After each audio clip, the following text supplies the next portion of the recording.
Mesdames et messieurs, bonjour, bienvenue. Merci de nous avoir rejoints dans ce webinaire destiné à vous informer d'une part sur l'évolution de la campagne de vaccination qui va maintenant devenir extrêmement concrète pour la première ligne de soins, qui est extrêmement concrète pour la ligne de soins. J'espère que certains d'entre vous ont déjà reçu leur petit courrier. Sinon, il devrait arriver dans un certain nombre de boîtes dès aujourd'hui ou au plus tard demain si la poste ne nous fait pas faux bond. Et donc, il y a dans le webinaire d'aujourd'hui la volonté de vous donner à vous, comme citoyens, le maximum d'informations destinées à ce que vous puissiez prendre votre décision en bonne connaissance de cause. Au-delà de ça, vous êtes, et je le montrerai tantôt très brièvement, des conseillers privilégiés de nos citoyens, de la population générale. Dans tous les sondages, le personnel de santé est perçu comme un conseiller privilégié quand il y a un doute sur ce que l'on doit faire. Et nous savons qu'un certain nombre de nos concitoyens ont, et il y en a certainement parmi vous aussi, et c'est normal et parfaitement respectable, ce qu'on appelle des hésitants vaccinaux dans la littérature, c'est-à-dire des gens qui hésitent à se faire vacciner.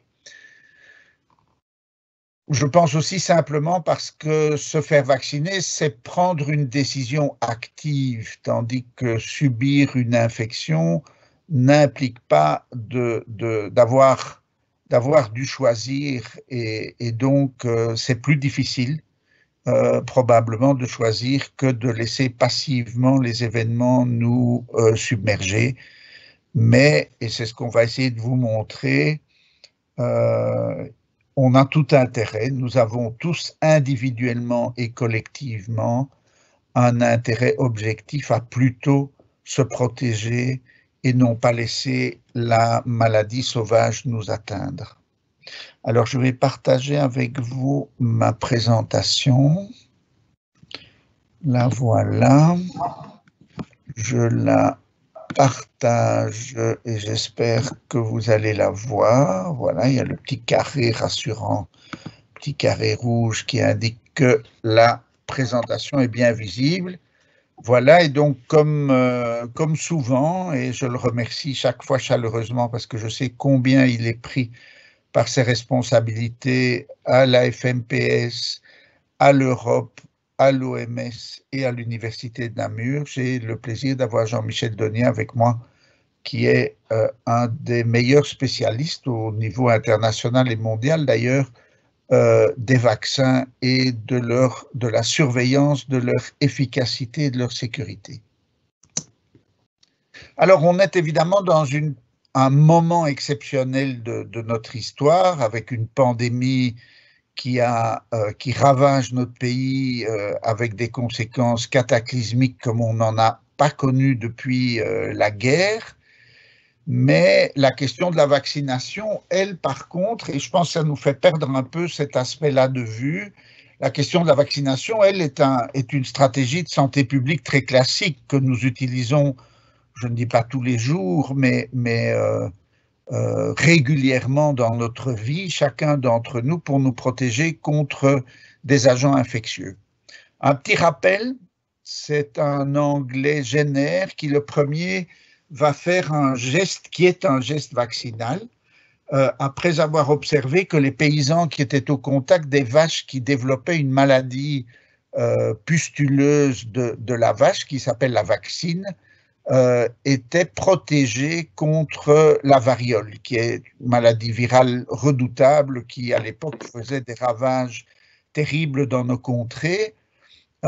Et il a eu l'idée d'inoculer cette maladie de la vache à un jeune enfant et d'observer qu'effectivement, il était alors protégé contre la variole. Et ce qu'il a fait, sans le savoir, était de déclencher évidemment la réaction immunitaire parce que les deux virus sont très proches.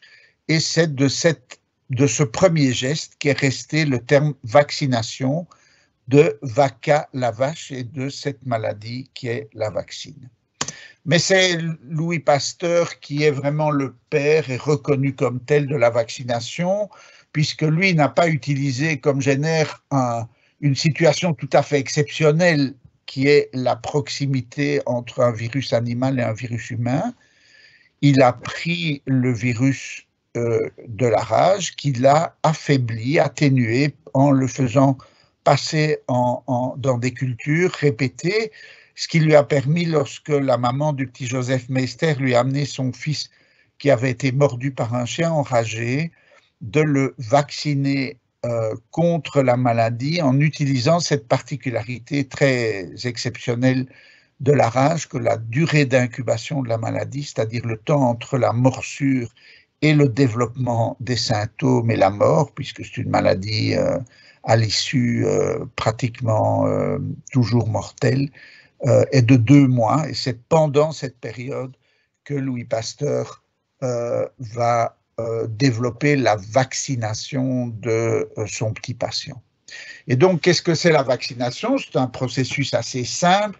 C'est mimer la maladie naturelle pour déclencher la réaction immunitaire qui nous permet de guérir chaque fois que nous nous débarrassons d'un agent infectieux qui nous a atteints, d'une maladie infectieuse. C'est de développer cette réponse immunitaire pour nous protéger de la seconde arrivée du microbe sauvage sans devoir passer par la case de la maladie.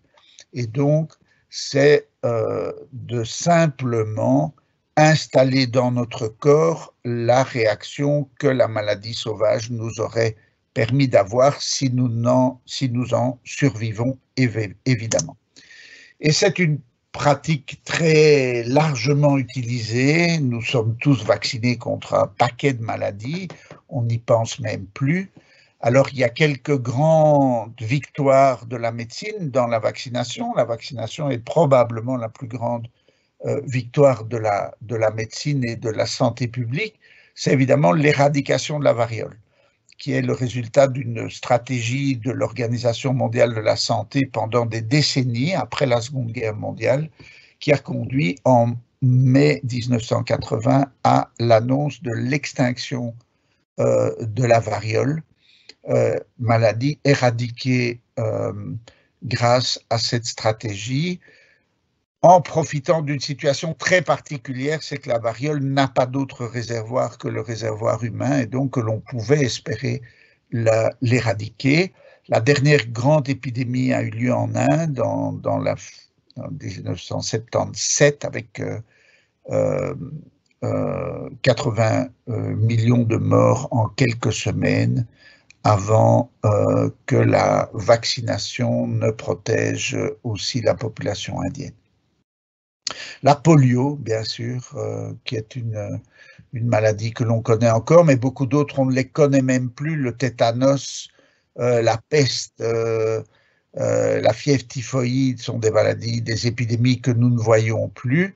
La rougeole, je vous rappelle qu'elle continue à tuer dans les pays où malheureusement les enfants n'ont pas la chance d'avoir accès à cette vaccination. C'est une maladie mortelle, la rougeole, on l'a oublié. Grâce à la vaccination et bien d'autres encore. Alors la deuxième chose que je voulais rappeler avant de rentrer dans le vif du sujet, c'est que contrairement à ce qu'on pense, ce n'est pas les maladies les plus virulentes qui sont obligatoirement celles qui tuent le plus.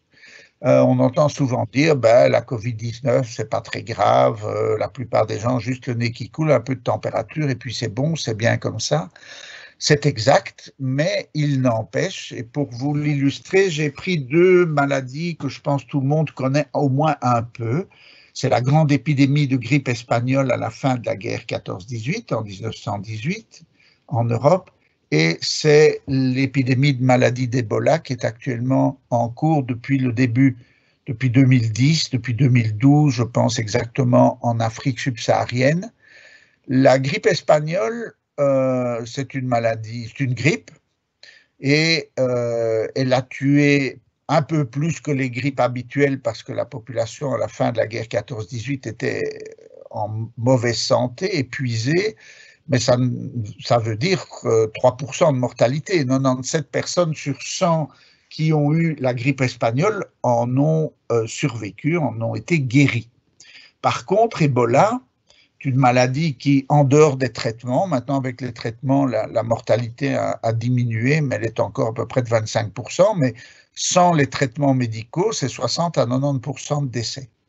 Et pourtant, Ebola a fait 20 à 30 000 morts depuis 2010, donc depuis 2013, pardon, pour être exact, donc en 7 ans, alors qu'en quelques mois, la grippe espagnole a fait 50 à 100 millions de morts, parce que ce n'est pas seulement l'agressivité de la maladie qui compte, mais aussi sa capacité de contaminer un grand nombre de gens. Et c'est ce que nous vivons exactement aujourd'hui avec la Covid-19. Si les hôpitaux ont été saturés 2 fois dans les pics épidémiques, ce n'est pas parce que la maladie tue beaucoup de gens, c'est parce qu'elle contamine un très grand nombre de gens et que donc de ce réservoir, le nombre absolu de personnes hospitalisées devient ingérable par notre système de santé. Et si on applique les 3% de la grippe espagnole à l'épidémie actuelle, on arrive à 300 000 morts quand même pour la Belgique, ce qui est évidemment colossal. Et donc l'OMS rappelle régulièrement l'efficacité et l'excellent rapport coût-efficacité de la vaccination. On se plaint, et peut-être à juste titre, que certaines firmes vendent leurs vaccins assez cher, mais c'est une cherté toute relative. C'est toujours plus cher de faire un test de dépistage PCR que d'acheter un vaccin, une dose de vaccin mRNA, et je ne vous dis pas l'écart de prix pour une journée d'hospitalisation aux soins intensifs, au respirateur, évidemment. Alors, une campagne de vaccination réussie, c'est 3 ingrédients assez simples. Un bon vaccin, et Jean-Michel Donier va vous parler des vaccins tout de suite pour essayer de vous convaincre que nous avons des bons vaccins pour lutter contre cette épidémie. Une communication qui suscite la confiance et l'adhésion, et c'est ce que j'essaye avec Jean-Michel de faire avec vous aujourd'hui, c'est de vous donner les instruments qui devraient vous amener, pensons-nous, à la même conclusion que celle à laquelle nous sommes arrivés nous-mêmes, à savoir que cette vaccination est la chose à faire pour se sortir de la pandémie actuelle et retrouver une vie relationnelle pleine et entière qui nous manque, je pense, à tous aujourd'hui énormément. Enfin, une accessibilité aisée à la vaccination, et je vais en dire un mot rapidement pour finir. Donc, nous sommes aujourd'hui, et vous êtes là, première ligne des professions d'aide de soins, à la fin des grandes priorités de la vaccination, donc toutes les personnes à qui les premières doses, puisqu'on savait qu'au premier trimestre, on aurait peu de doses de vaccin, les premières doses ont été attribuées, c'est-à-dire aux plus vulnérables, à ceux qui ont rempli les hôpitaux et qui sont morts de la maladie, et au personnel de soins, puisque à la fois vous avez beaucoup donné, beaucoup payé, mais vous êtes aussi des acteurs clés pour que si une 3e vague devait nous atteindre, on puisse soigner les citoyens qui en auront besoin. Et puis, nous basculerons dans une autre logique, dans des centres de vaccination pour la population générale, en commençant par les plus âgés, puisque vous savez que le principal facteur de risque de faire une Covid-19 grave ou d'en mourir, c'est l'âge. C'est un facteur de risque plus important que tous les facteurs de comorbidité. Il vaut toujours mieux être un diabétique obèse de 40 ans qu'être un homme de 70 ans en bonne santé si on doit attraper la Covid-19. Et donc, cette deuxième groupe de priorité de la population générale, qui sont les personnes âgées, les personnes avec comorbidité, et puis ce groupe qui fait couler beaucoup d'encre, des fonctions essentielles ou des fonctions critiques, comme les ministres l'ont défini, représente en Wallonie à peu près 1 million de personnes, et puis le reste de la population, puisque le but c'est évidemment de vacciner, de convaincre toute la population adulte de se faire vacciner, représente encore 1,5 million de personnes, donc c'est 2,5 millions de citoyens wallons qu'il faudra vacciner dans ces centres ambulatoires. C'est un effort sans précédent en termes de santé publique dans notre pays, alors que tout le premier groupe auquel vous appartenez fait un bon 300 000 personnes et sont bien avancés, puisque les maisons de repos, c'est quasiment toute la vaccination quasiment finie. Dans 3 semaines, on devrait avoir fini de vacciner la première dose de toutes les institutions collectives et on devrait déjà être bien avancé dans la seconde.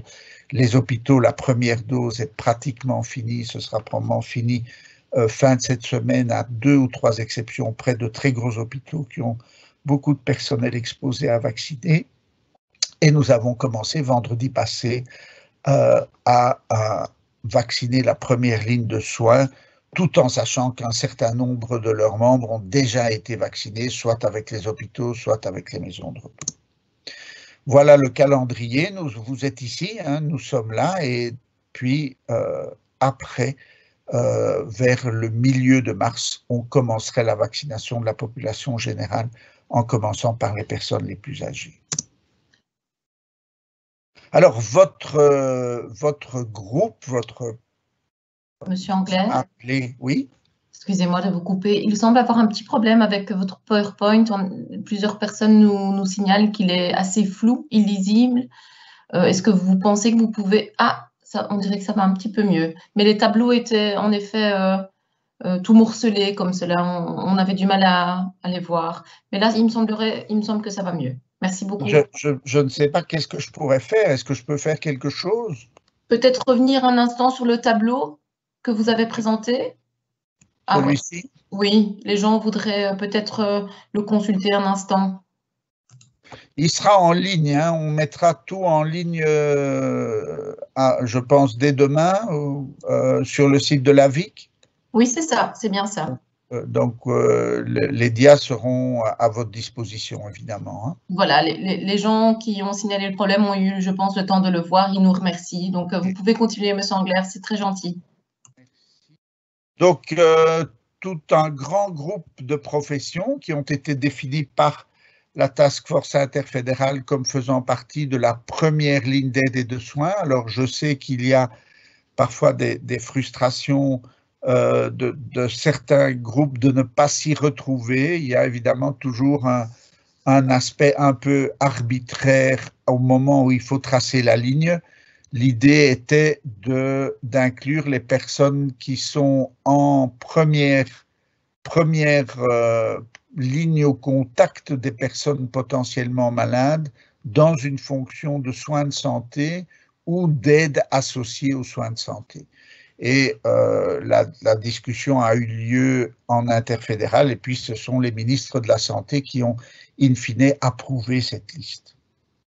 Elle représente en fait un peu plus que 120 000 professionnels et vous avez entendu que nous avons récemment reçu le vaccin AstraZeneca, ce qui nous permet d'accélérer la vaccination. Hein. On est quand même un bon mois à 6 semaines en avance sur le programme prévu, en commençant paradoxalement la vaccination de la première ligne de soins par les moins de 56 ans, puisque vous savez que pour le moment, le vaccin AstraZeneca n'est pas recommandé au-delà de 56 ans. Je laisse Jean-Michel vous l'expliquer tantôt. Il n'est pas sûr que cette recommandation ne va pas sauter puisqu'on commence à avoir des informations intéressantes au-delà de cet âge qui montrent une fois de plus l'intérêt de ce vaccin. Donc ça a démarré, c'est parti depuis la fin de la semaine passée et juste après, dans les 2 semaines qui viennent, on va commencer à inviter les personnes plus âgées pour venir se faire vacciner. Dans cet intervalle de temps, on aura le temps de reconstituer un peu nos stocks de vaccins Pfizer parce que pour le moment, les frigos sont vraiment fort vides et nous ne pourrions pas inviter encore 30 000 personnes à se faire vacciner étant donné les doses disponibles. Les autres groupes, en fait, vont être convoqués en même temps. Donc ça, c'était le calendrier initial. Et puis maintenant qu'on a AstraZeneca, on va pouvoir prendre beaucoup plus vite l'ensemble des personnes et vous offrir cette protection contre la maladie, puisqu'on le verra tantôt, déjà une dose vous donne une protection extrêmement intéressante. Alors cette vaccination, elle est faite essentiellement dans les hôpitaux, pas seulement, c'est souvent l'hôpital et un centre de médecine générale qui gèrent ensemble ce site de vaccination pour la première ligne, et parfois ça se trouve à l'extérieur de l'hôpital, souvent dans l'hôpital ou sur le parking de celui-ci dans un bâtiment temporaire. Alors, vous allez être convoqué en utilisant pour la première fois, et vous avez déjà entendu parler dans la presse puisqu'il y a eu quelques difficultés que moi je relativise en disant que ça me paraît normal qu'un système informatique développé aussi vite dans le cadre de l'urgence de cette crise et qui a été validé pour la première fois le 15 février fasse quelques maladies de jeunesse.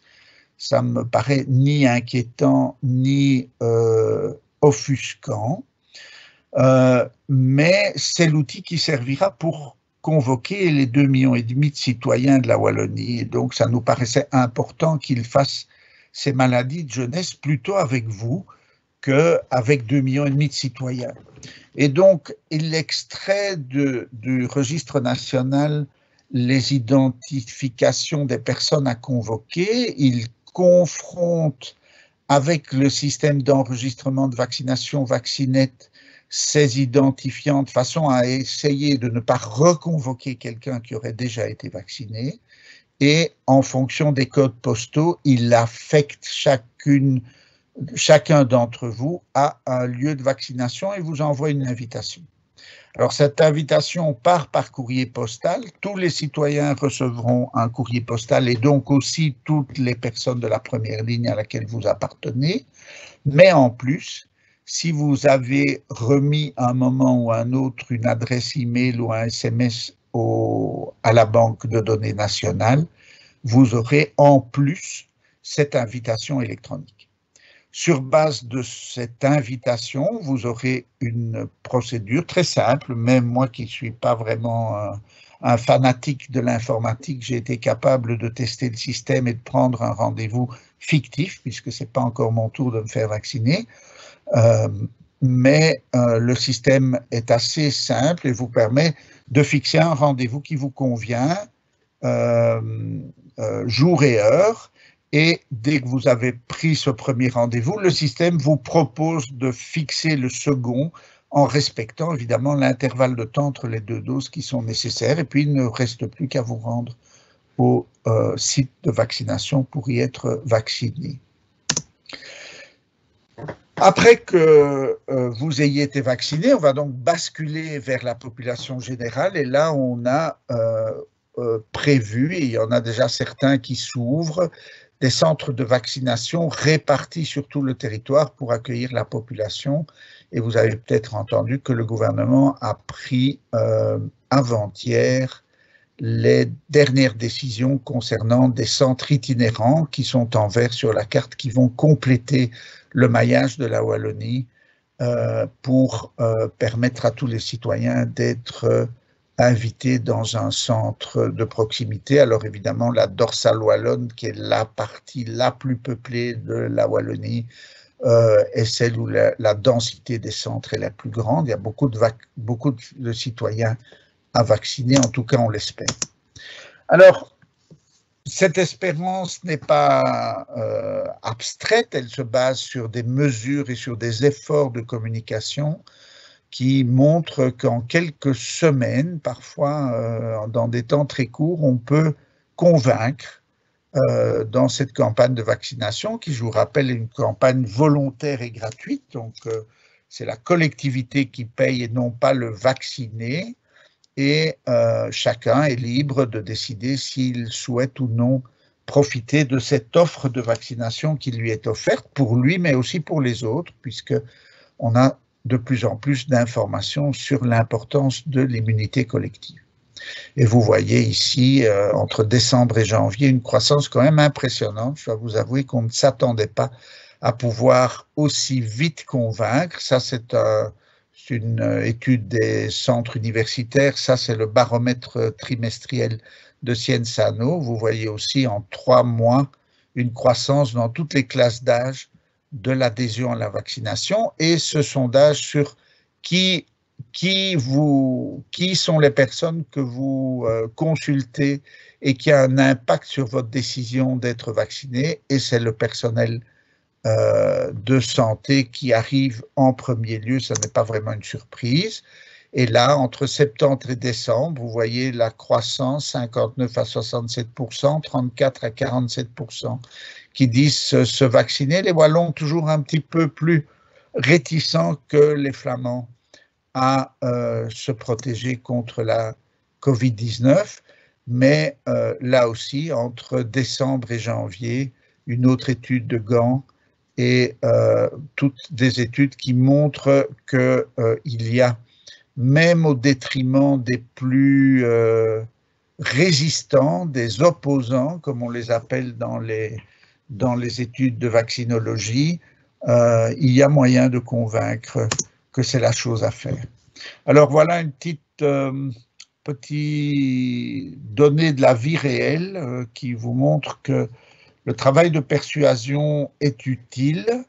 Voilà la première semaine de janvier, c'est le premier groupe de vaccination que nous ayons fait dans les maisons de repos, c'est par là qu'on a commencé. Les résidents, en très grande partie, avaient tous très bien compris d'emblée que leur survie était liée à la vaccination.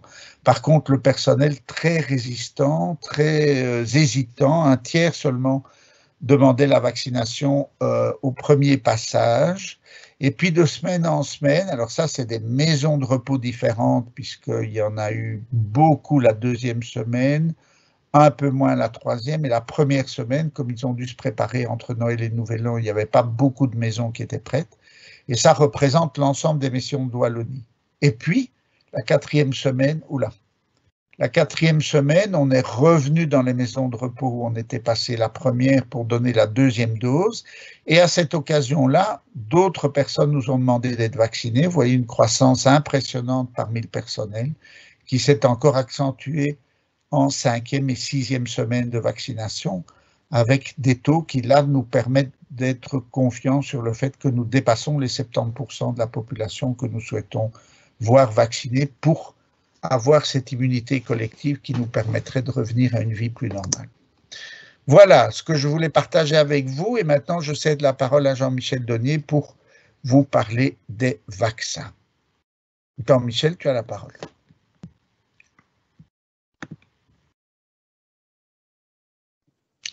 Jean-Michel, on ne t'entend pas. On m'entend, je pense, maintenant. Ah voilà, maintenant on t'entend. Est-ce que vous voyez ma présentation?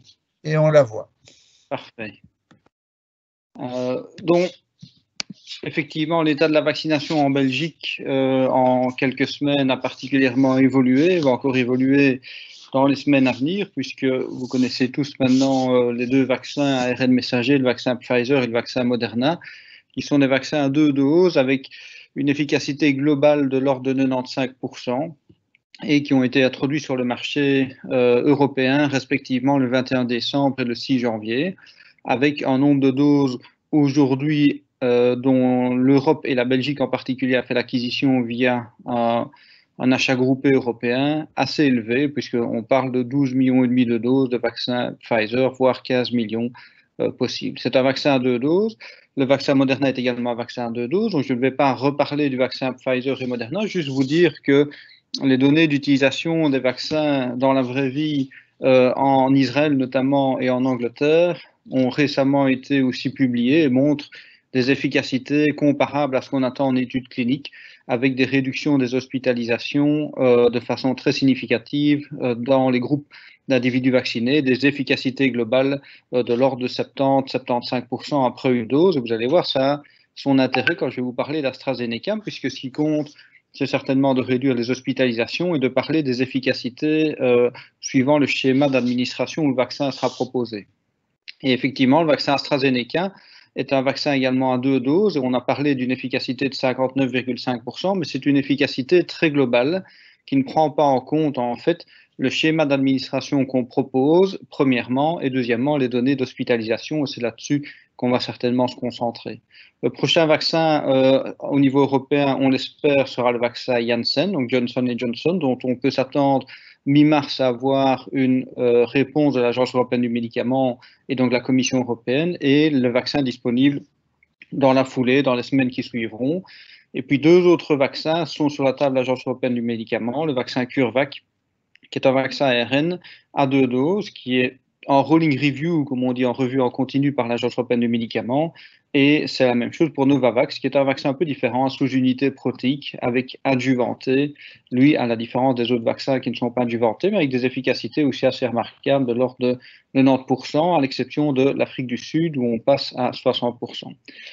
Et donc, c'est intéressant, si vous voulez, de discuter du vaccin AstraZeneca qui va être proposé notamment chez les moins de 56 ans, mais également de la perspective d'autres vaccins. Alors, à la différence des vaccins ARN messagers, les vaccins AstraZeneca, comme le vaccin Janssen et le vaccin russe d'ailleurs, sont des vaccins qui utilisent un virus qu'on appelle l'adénovirus, dont on va utiliser en fait la coque externe pour permettre d'administrer le matériel génétique. Alors les virus ARN messagers, c'était de l'ARN, ici c'est de l'ADN, et donc c'est un gène codant pour l'ARN messager, c'est ce qui est présenté ici. Le virus rentre dans la cellule, rentre au niveau du noyau, non pas le virus cette fois-ci, mais le matériel génétique. Et ce matériel génétique ne se confond pas, ne rentre pas dans le matériel génétique humain. Il n'a pas au niveau de la séquence génétique qui a été modifiée la possibilité de rentrer dans le matériel génétique humain. Par contre, il est rapidement transcrit en ARN messager qui sort du noyau. Et là, l'ARN messager va être traduit en protéine. Protéine, quelle protéine? Tout simplement la protéine S, qui va permettre la reconnaissance par le système immunitaire lorsque ce sera présent et exposé au niveau de la surface de la cellule, et engendrer une double réaction, une réaction immunitaire avec la production d'anticorps et notamment d'anticorps neutralisants, mais également la réponse immunitaire dite cellulaire avec l'activation lymphocytaire, les lymphocytes B pour la génération des anticorps, mais les lymphocytes T, notamment les CD8 en particulier, qui sont les lymphocytes cytotoxiques, plus les cellules mémoire associées à ces lymphocytes B et ces lymphocytes T qui vont permettre une réponse un peu plus rapide. Alors, l'étude clinique d'AstraZeneca, si vous vous rappelez bien, Pfizer et Moderna, on parlait d'une étude de phase 3. Ici, il y a plusieurs études qui ont permis d'évaluer l'efficacité du vaccin AstraZeneca, et notamment avec l'utilisation de dosages différents, d'espaces entre les doses différents. Et c'est pour ça qu'on utilise, et c'est ce qui est recommandé, les doses standards de vaccins. Pourquoi? Parce qu'on sait notamment que par erreur, des demi-doses ont été utilisées, ce qu'on appelait low dose et standard dose, et on avait des résultats d'efficacité qui étaient différents et qui pouvaient par ailleurs montrer une efficacité théorique plus élevée. Néanmoins, ces données étaient beaucoup plus limitées en termes de nombre d'individus. Là, c'était totalement limité aux individus jusqu'à 55 ans. Et donc, pour l'utilisation globale du vaccin AstraZeneca au niveau mondial, ce qui est proposé, donc ce n'est pas uniquement l'Agence européenne du médicament, c'est l'Angleterre, c'est les études actuellement aux États-Unis, c'est d'utiliser 2 doses standards de vaccin, espacées de 4 à 12 semaines, je vais y revenir, et cet espace est beaucoup plus long que le vaccin Pfizer qui est de 21 jours pour la deuxième dose, 28 jours pour le vaccin Moderna. Ici, c'est 4 à 12 semaines parce que, je vous l'ai dit, on a eu plusieurs études, plusieurs schémas. Certains ont voulu étudier d'abord une dose et puis on a rajouté une deuxième dose, ce qui fait qu'on a pas mal de variabilité dans l'administration de la seconde dose. C'est également une injection intramusculaire. Et encore une petite subtilité, c'est que suivant les études, ça n'a pas été comparé par rapport à un placebo, comme ça a été le cas avec le vaccin Pfizer et Moderna, mais ça a été comparé par rapport à soit un placebo, soit un groupe contrôle qui était un vaccin méningococcal tétravalent. Et donc là aussi, ce sont des données, comme on compare 2 groupes, qui peuvent avoir des résultats différents suivant donc l'étude. Et enfin, suivant l'endroit où a été étudié le vaccin, on sait notamment que sur base de la prévalence de certains variants, on va avoir des résultats qui sont différents. Donc c'est très difficile de comparer les résultats d'un vaccin par rapport à l'autre. Et par ailleurs, je vais vous montrer que ce qui compte, c'est certainement les données sur les formes les plus graves, à savoir les hospitalisations. Et donc, si on reprend dans deux études groupées qu'on appelle l'étude 002 et l'étude 003 avec le vaccin AstraZeneca, on mesure l'ensemble des données, quelle que soit la deuxième dose, pour autant qu'elle soit utilisée entre 4 et 12 semaines, et on mesure 2 semaines après la deuxième dose, puisqu'on recommande un schéma à 2 doses. Je vous rappelle que le vaccin Pfizer, on recommande un schéma à 2 doses, les données d'efficacité étaient 1 semaine après la deuxième dose. Le vaccin Moderna, c'est un schéma à 2 doses, et les données d'efficacité 2 semaines après la deuxième dose, donc au même titre qu'ici avec le vaccin AstraZeneca. Et là, effectivement, si on prend l'ensemble des données globales, quel que soit l'intervalle de dose, quel que soit le niveau de sévérité, on a 64 événements, c'est-à-dire des symptômes associés à la COVID-19 diagnostiqués par PCR versus 154 dans le groupe contrôle. Je vous rappelle que le groupe contrôle ici, c'est pas uniquement un placebo. Sur 5258 personnes vaccinées avec AstraZeneca et 5210 dans le groupe contrôle, ce qui nous donne effectivement une réduction du risque de tomber malade de 59,5%. Donc c'est ça que représentent les 59,5%. Alors ce qui est intéressant, je vous l'ai dit, vous allez le voir, c'est que ce sont les données d'efficacité sur les formes les plus importantes de la maladie, à savoir notamment celles qui amènent à l'hospitalisation et qui se traduisent par une saturation en oxygène nettement moindre que les formes moins graves, moins sévères, donc inférieures à 93%, une augmentation de la fréquence cardiaque notamment. Et donc ici, on a constaté que avec le vaccin AstraZeneca, et donc là je vous demande de bien l'entendre, dès la première dose, 3 semaines après la première dose, on n'a aucun cas d'événement d'hospitalisation qui sont apparus, quel que soit le temps de suivi, par rapport au groupe contrôle où on avait dans ce cadre-là 14 cas. Et donc, ça amène une efficacité de 100% sur les hospitalisations après une première dose, 3 semaines après une première dose, donc sans attendre la seconde dose. Alors, il y a néanmoins, je vous l'ai dit, quelques subtilités. Le premier, c'est que quelle est l'efficacité après 3 semaines du vaccin AstraZeneca après une seule dose, et vous allez voir que je vais venir à ce sujet-là. Deuxièmement, au même titre que le vaccin Pfizer, on s'attend à avoir une efficacité la plus optimale après une deuxième dose, et donc ici, on recommande 15 jours après la deuxième dose. Et enfin, et malheureusement, le nombre d'individus étudiés dans ces études étant moins important qu'avec les études du vaccin Pfizer et Moderna, tant que maintenant, puisqu'il y a des études en cours, je vous l'ai dit, aux États-Unis, c'est qu'on a moins de données chez les plus de 55 ans, donc à partir de 56 ans. Donc ça veut dire quoi? Ça veut dire qu'on ne sait pas réellement estimer l'efficacité chez les plus de 56 ans. Ça ne veut pas dire que le vaccin est inefficace, que les choses soient claires, ça veut juste dire qu'on n'a pas assez de données, donc il faut que les études continuent pour avoir les données chez les plus de 56 ans et que les nouvelles études puissent fournir le résultat. C'est le cas des études, notamment aux États-Unis. Donc on s'attend à avoir des résultats le plus rapidement possible, certainement on l'espère dans le courant du mois de mars, qui vont permettre d'estimer l'efficacité chez les plus de 55 ans. Alors c'est ce que l'Agence européenne de médicaments et l'OMS ont recommandé, c'est une utilisation du vaccin quel que soit le groupe d'âge. Néanmoins, en mentionnant, à partir de 18 ans, bien évidemment, comme le vaccin Moderna, néanmoins en recommandant, en informant qu'on ne sait pas donner des estimations précises de l'efficacité au-delà de 55 ans. Alors c'est important parce que nous, sur cette base, au niveau de la Belgique, comme d'autres pays, on a estimé que par souci de transparence et d'information, il est important d'utiliser le vaccin là où on a des données qui permettent d'estimer l'efficacité. Et donc, comme l'EMEA et l'OMS ont recommandé qu'à partir de 55 ans, on a des données d'efficacité jusqu'à ce groupe d'âge, on a proposé d'utiliser le vaccin en priorité chez les moins de 55 ans, là où on a des efficacités, et notamment sur les hospitalisations. Et pourquoi c'est important? Parce que si vous constatez ici sur une distribution par rapport chez les hommes sur votre droite et chez les femmes sur votre gauche, par rapport à l'âge qui est représenté ici en ordonnée, et les hospitalisations, vous voyez que les hospitalisations, et c'est logique, augmentent avec l'âge, et la mortalité, ça veut dire ici en bleu, augmente également avec l'âge. Et donc, à partir de 55 ans, et chez les moins de 55 ans, on a également des hospitalisations, mais on a un risque de mortalité qui est moindre. Et c'est la raison pour laquelle, vu l'efficacité sur les hospitalisations, là où on a des données, notamment chez les moins de 55 ans, on a recommandé d'utiliser le vaccin chez les moins de 55 ans. Alors, bien évidemment, ce n'est pas une décision qui sera fixée ad vitam aeternam, puisque dès que des données permettront d'estimer l'efficacité chez les plus de 55 ans, éventuellement, on administrera le vaccin chez les plus de 55 ans. Alors, pourquoi éventuellement? Parce que, bien évidemment, il faut attendre les données, mais je vais vous montrer quelques résultats intermédiaires d'utilisation du vaccin AstraZeneca qu'on fait chez les plus de 55 ans, notamment en Angleterre, dans toute une série d'autres pays, qui confirment une efficacité remarquable aussi chez les plus de 55 ans dans les hospitalisations. Alors, je vous invite à aller lire ce qu'on appelle le Public Assessment Report, qui décrit un peu plus en détail ces données. Et vous voyez qu'on voit dans le Public Assessment Report de l'EMEA que l'administration de 2 doses permet de réduire les hospitalisations de l'ordre de 100%. Mais je vous l'ai dit, ce n'est pas à partir uniquement de la deuxième dose. Dès la première dose, 3 semaines après la première dose, on n'a plus d'hospitalisation. Et donc ça, c'est certainement intéressant en termes d'efficacité.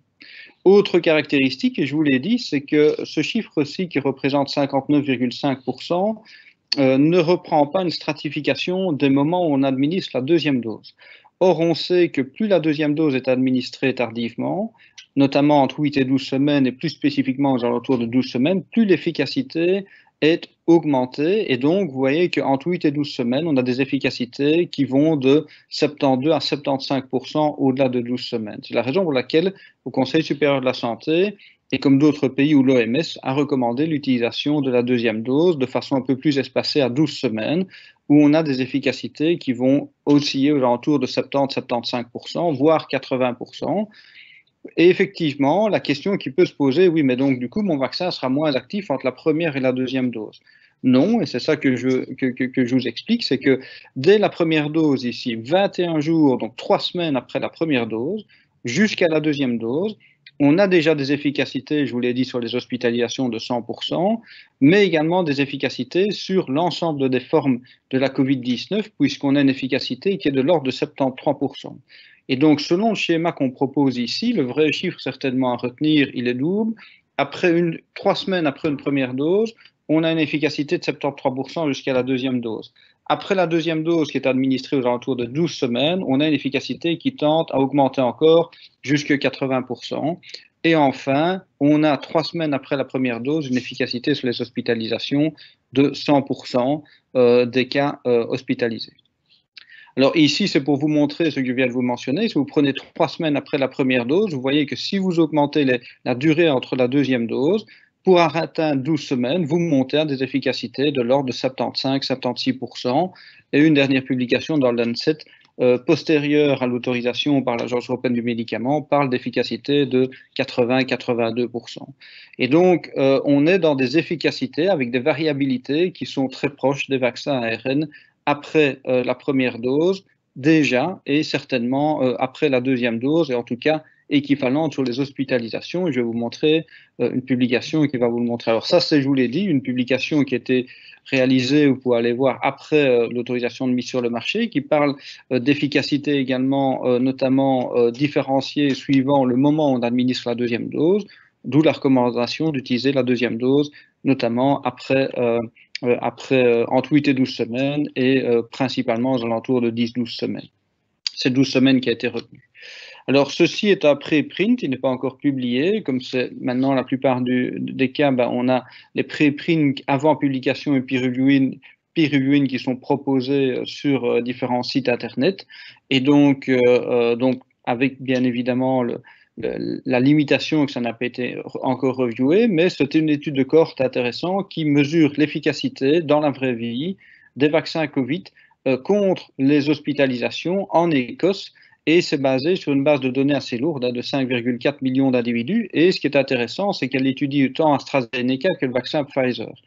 Et pourquoi? Parce que notamment en Angleterre, on utilise maintenant depuis longtemps, sans se poser des questions, AstraZeneca ou Pfizer.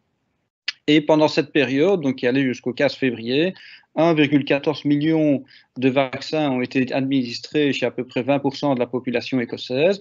Et vous voyez qu'on a administré presque autant de vaccins AstraZeneca que du vaccin Pfizer. Alors bien évidemment, on a administré plus de vaccins Pfizer puisqu'il a été notamment autorisé et est disponible en quantité plus importante. Alors ce qui est intéressant, c'est les résultats. C'est que les résultats montrent qu'après une seule dose, d'AstraZeneca, donc ça c'est dans la vraie vie, pas dans les études cliniques, on a une réduction du risque d'hospitalisation de 94% après 28 à 34 jours. Donc c'est un peu ce que je vous ai montré, avec des chiffres peut-être même moins importants, mais c'est-à-dire que ce que je vous ai montré, ce que je vous ai mentionné, c'était on avait 100% de réduction. Mais en termes de nombre de cas, le nombre de cas était moins important dans les études cliniques. Et ici, on a beaucoup plus de personnes, d'individus qui ont été vaccinés. Et avec le vaccin Pfizer, on a des efficacités, vous voyez, après une dose de l'ordre de 85%, là aussi sur les hospitalisations, après la première dose, 28 à 34 jours. Et donc, vous voyez que conceptuellement, que ce soit l'un ou l'autre vaccin, on voit vraiment une efficacité sur les hospitalisations. C'est certainement ça qui est recherché. Et c'est également démontré chez les plus de 80 ans, si on prend l'ensemble des résultats avec des efficacités de l'ordre de 81%.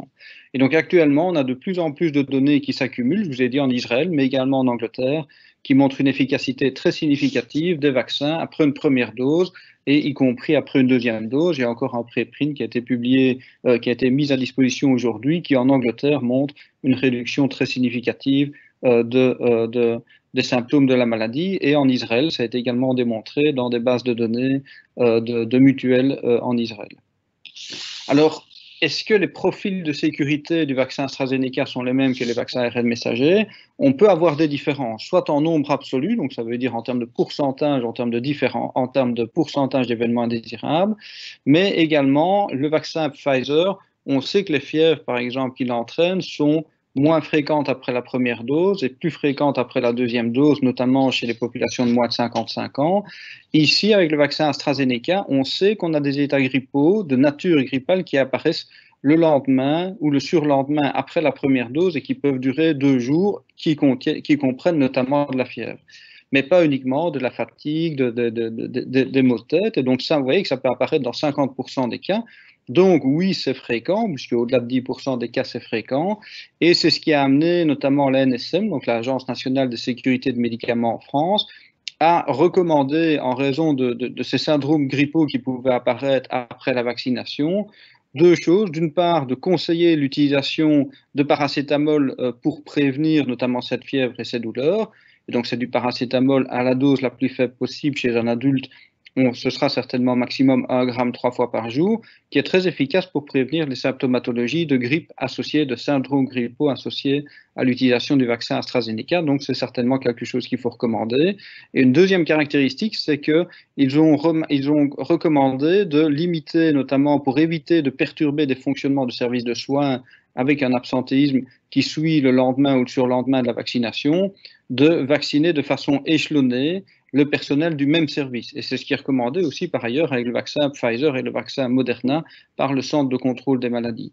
Et ça, c'est des recommandations qui ont été faites ici la semaine passée, ou un peu plus la semaine passée, maintenant il y a à peu près 2 semaines, qui sont en ligne avec les informations des événements indésirables qu'on observe en études cliniques, mais on peut avoir des différences entre les vaccins.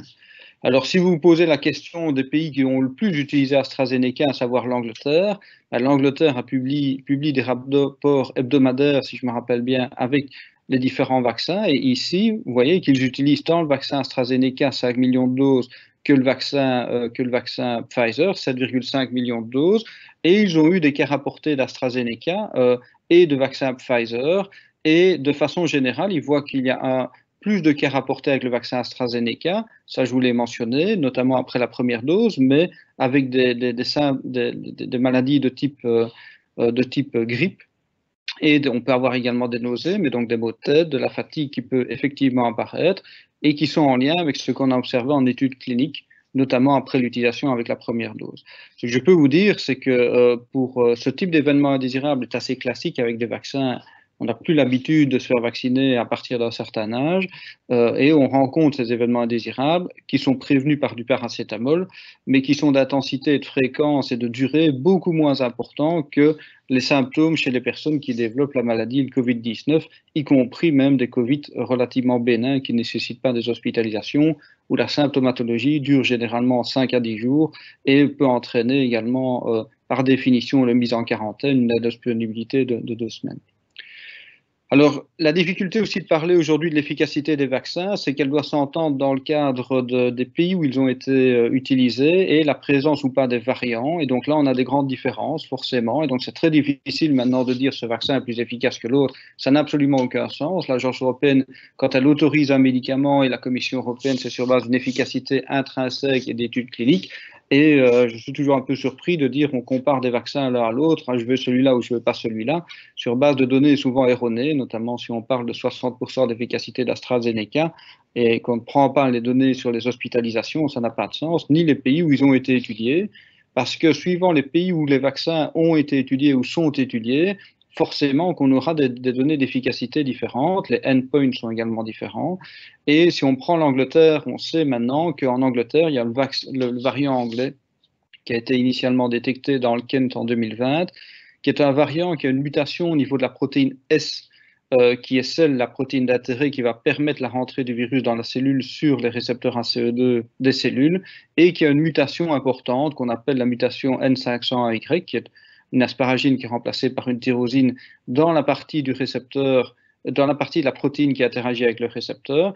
Elle semble transmettre, elle semble générer au virus une meilleure transmission, donc il se répand plus facilement. D'ailleurs, c'est ce qu'on craint, j'allais le voir en Belgique, notamment au mois de mars, c'est d'avoir un risque de troisième vague parce que le variant anglais va certainement devenir dominant. On sait le détecter par PCR en mesurant notamment ce qu'on appelle un gène qui va ne pas répondre en PCR, c'est le gène dropout. Par contre, on a deux variants qui nous inquiètent, qui commencent à devenir présents, notamment au niveau belge, c'est le variant sud-africain et brésilien, qui ont des mutations supplémentaires et des délétions peut-être différentes dans cette fameuse protéine S, avec notamment comme mutation supplémentaire la mutation E484K, où on a un acide aminé, l'acide glutamique qui est remplacé par la lysine, et une autre mutation, une troisième mutation d'intérêt, qui là aussi semble, et on va avoir des données qui vont arriver au niveau épidémiologique, générer plus de transmission, mais il est beaucoup plus difficile à détecter. Donc il est important aujourd'hui, sur un échantillonnage de la population PCR positive, de faire un séquençage pour identifier quel est le pourcentage de variants qui sont présents. Donc c'est ce que fait notamment la surveillance génomique au niveau belge, et je peux vous assurer qu'on est particulièrement développé. L'équipe notamment de Piet Maes et d'Emmanuel André est le centre de référence pour analyser un échantillon de tests positifs qui viennent de différentes parties de la Belgique, et on a maintenant de plus en plus de prélèvements qui sont amenés et qui sont analysés dans les plateformes, la plateforme BIS de séquençage, et qui permettent sur un échantillon de PCR d'identifier quels variants. Et donc on s'attend bien évidemment que dans la population générale, c'est la même représentation qu'on a. Donc ici, ça a été publié le 23 février. On sait qu'on a à peu près 43,6% du variant anglais qui est présent, 5% du variant sud-africain et à peu près 1,2% du variant brésilien. Donc, ça nous donne des informations assez intéressantes, notamment sur les risques de devoir ou pas être confronté à des données avec les vaccins et les anticorps qui vont être utilisés pour traiter, qui sont un peu différents. Pourquoi? Parce qu'on sait que les vaccins et les anticorps qu'on utilise comme traitement, notamment sous forme de sérologie ou de plasma convalescent, sont assez efficaces contre le variant anglais. Je vous ai dit les données que je vous ai mentionnées avec le vaccin AstraZeneca qui est utilisé aujourd'hui et en Angleterre de façon très significative et en Écosse, montrent une efficacité intéressante. Par contre, on sait qu'on va avoir des données tant en laboratoire que des données cliniques qui peuvent générer des vaccins qui peuvent être un peu moins efficaces ou beaucoup moins efficaces, et là on a besoin de plus de données. Ce qu'on sait, c'est qu'avec le variant sud-africain, on a un risque, comme avec le variant brésilien, de recontaminer des personnes, réinfecter des personnes quand elles ont déjà été infectées par la forme préalable du virus, donc la forme wild type, si vous voulez, pas la forme mutante. Parce que les anticorps produits et qu'on a produits au niveau sérologique, des anticorps neutralisants, échappent en partie à l'efficacité. Leur efficacité est réduite par rapport aux lignées, aux variants sud-africains et aux variants brésiliens, y compris normalement en laboratoire avec la plupart des vaccins actuels, que ce soit les vaccins ARN ou les vaccins les vaccins AstraZeneca. Et donc, c'est ce qui a publié le Centre de contrôle et de prévention des maladies européen dans ce résumé. Je vous invite à aller lire, c'est assez détaillé. Vous voyez que de parler de variant anglais, c'est vraiment la source initiale, mais le variant anglais se répartit un peu partout. Et ce qu'il faut savoir, c'est que ces données sont un peu tronquées. Donc, le variant anglais, on sait le mesurer par PCR. Par contre, les autres variants, ça nécessite des laboratoires de qualité pour faire du séquençage. Et la Belgique est certainement, en Europe, voire au niveau mondial, un des meilleurs pays en termes de nombre de séquençages par habitant. Et donc, par définition, plus vous faites du séquençage, plus vous avez de chances d'identifier quel variant vous avez présent. Mais donc, pour le variant anglais, ce qui est intéressant, je vous ai dit, on n'a pas d'impact significatif sur la neutralisation par les vaccins avec ce variant anglais, et que ce soit le vaccin AstraZeneca et le vaccin ARN messager, et les données d'efficacité clinique d'AstraZeneca sur ce variant anglais sont d'excellente qualité. Donc, on a certainement, on fait bien de vacciner avec ces vaccins ARN et le vaccin adénovirus. Par contre, le variant sud-africain et brésilien, il faut les suivre. Ils sont beaucoup moins prévalents en tant que maintenant. Je vous l'ai dit, 5% pour le vaccin sud-africain, le variant sud-africain, et aux alentours de 1% pour le variant brésilien. Et donc, ceux-là, je vous l'ai dit, c'est là qu'on sait qu'on a un problème, puisque les CRA, notamment de personnes vaccinées avec le vaccin ARN, le vaccin Pfizer ou le vaccin Moderna, on a une neutralisation qui est réduite contre ces virus, ça c'est des données en laboratoire. Et par contre, AstraZeneca, dans une de leurs études en Afrique du Sud, montre une efficacité nettement moins bonne sur les formes non sévères, les formes modérées et allégères de la maladie avec le variant sud-africain. Et donc là, ça va nécessiter de réétudier notamment, les formes sévères, ce qui n'était pas étudié ici, mais également de travailler sur des vaccins qui sont adaptés, un peu comme la grippe. Adapté à quoi? Tout simplement à la présence éventuelle de variants. Et une autre firme qui développe un vaccin, Novavax, a montré que s'il était à 90% efficace sur, par exemple, sur des formes classiques du virus, on perdait de son efficacité de 50% sur les variants sud-africains également. Donc, des données à prendre en compte, et l'OMS ne s'y est pas trompé le 10 février en publiant sa recommandation d'utilisation du vaccin AstraZeneca. Et d'ailleurs, elle l'a mis aujourd'hui, 600 000 doses ont été envoyées au Ghana aujourd'hui dans le cadre du process COVAX d'administrer aussi des vaccins partout dans le monde, parce qu'il faut utiliser ce vaccin qui est efficace aujourd'hui de façon très significative sur les hospitalisations. La seule chose qu'il faut suivre, c'est l'épidémiologie locale. Et c'est clair qu'en Afrique du Sud, où on a maintenant une couverture maximale du variant sud-africain, et notamment donc une prévalence importante, la question d'utiliser l'un ou l'autre vaccin se pose, et de mesurer les efficacités cliniques. On a encore moins de données sur le variant brésilien ou le variant notamment anglais légèrement muté aussi. Et là, je vous l'ai dit, on est aujourd'hui dans un travail de collecte de ces informations. Et donc, c'est pour ça que c'est beaucoup plus complexe de parler de l'efficacité d'un vaccin. Je vous l'ai dit, si on parle d'une efficacité globale, c'était intéressant quand on n'avait que 2 vaccins étudiés dans les mêmes régions ou dans les mêmes conditions. Ici, ce n'est plus du tout le cas. Donc, parler d'efficacité du vaccin, c'est avant tout parler de l'efficacité sur les formes graves, les hospitalisations, dans des régions où les variants sont, on sait que le vaccin est efficace sur les variants. Donc, c'est le cas notamment de la Belgique avec le variant ici anglais. Vous voyez les données d'efficacité avec le vaccin AstraZeneca de plus de 75% et de 100% sur les hospitalisations, ou 95% sur les hospitalisations, comme je vous l'ai montré en Écosse. Par contre, on va rediscuter aussi des données avec le vaccin Janssen, Johnson & Johnson, qui est un vaccin aussi adénovirus, qui seront certainement équivalentes avec ou dans le même ordre d'idée du vaccin AstraZeneca, si ce n'est qu'il s'administre en une dose, et un autre vaccin, le vaccin Novavax et CureVac, qui seront discutés. Mais donc, il ne faudra plus prendre une valeur absolue comme ça, dire il est moins efficace et plus efficace, je veux l'un ou l'autre. Ça n'a pas d'intérêt puisque les données sont analysées là où les études sont réalisées et les balances bénéfices-risques sont rendues positives grâce à l'Agence européenne du médicament de façon non comparée par rapport aux autres vaccins. Donc voilà, je vous remercie de votre attention.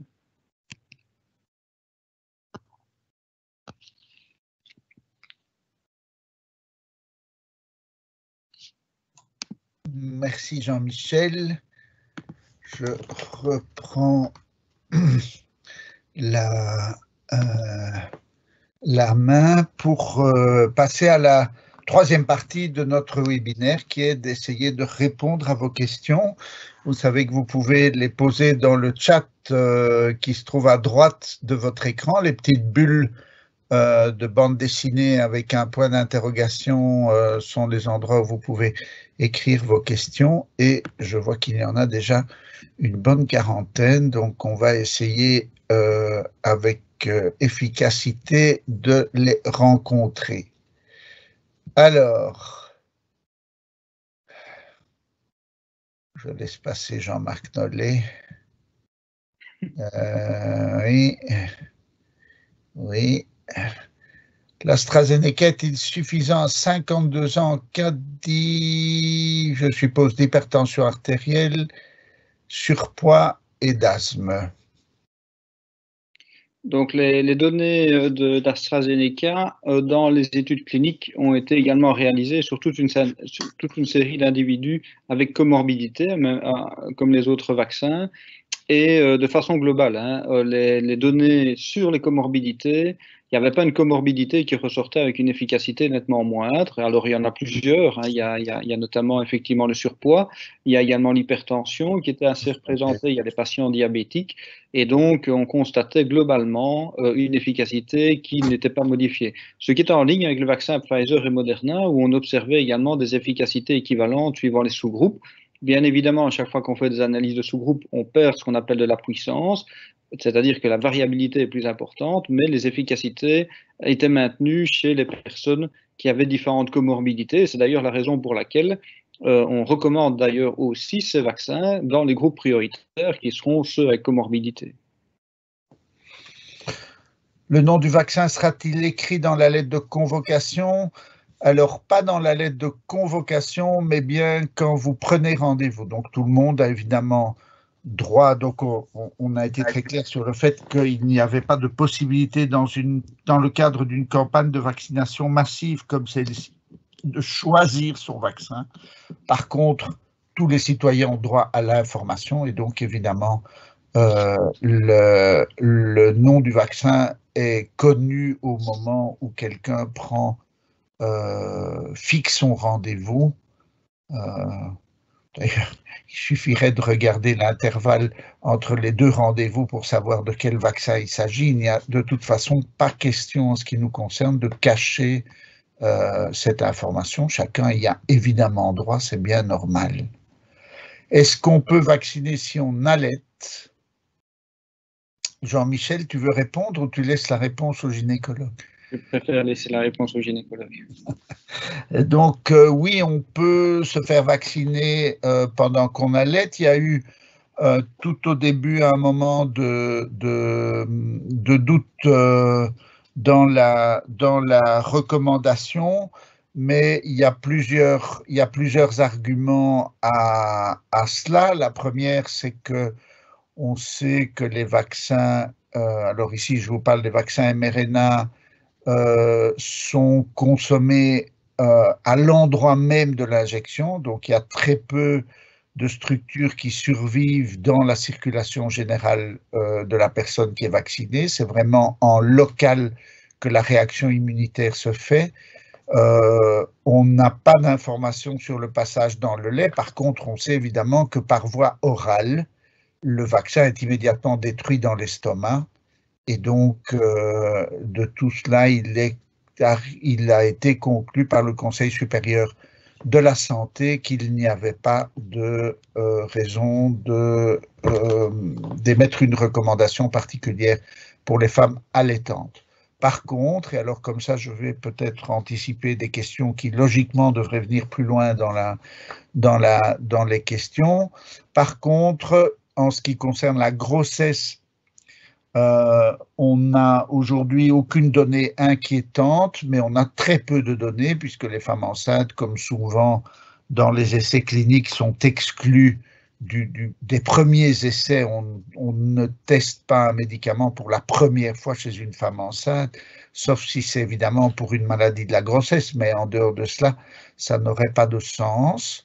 Et donc, on a relativement peu d'informations cliniques. Alors, il commence à y avoir des données parce qu'il y a des femmes qui se sont fait vacciner et qui tombent enceintes ou qui sont enceintes au moment de leur vaccination de manière accidentelle. Et donc, c'est souvent comme ça qu'on accumule les données de sécurité pour les vaccins au cours de la grossesse.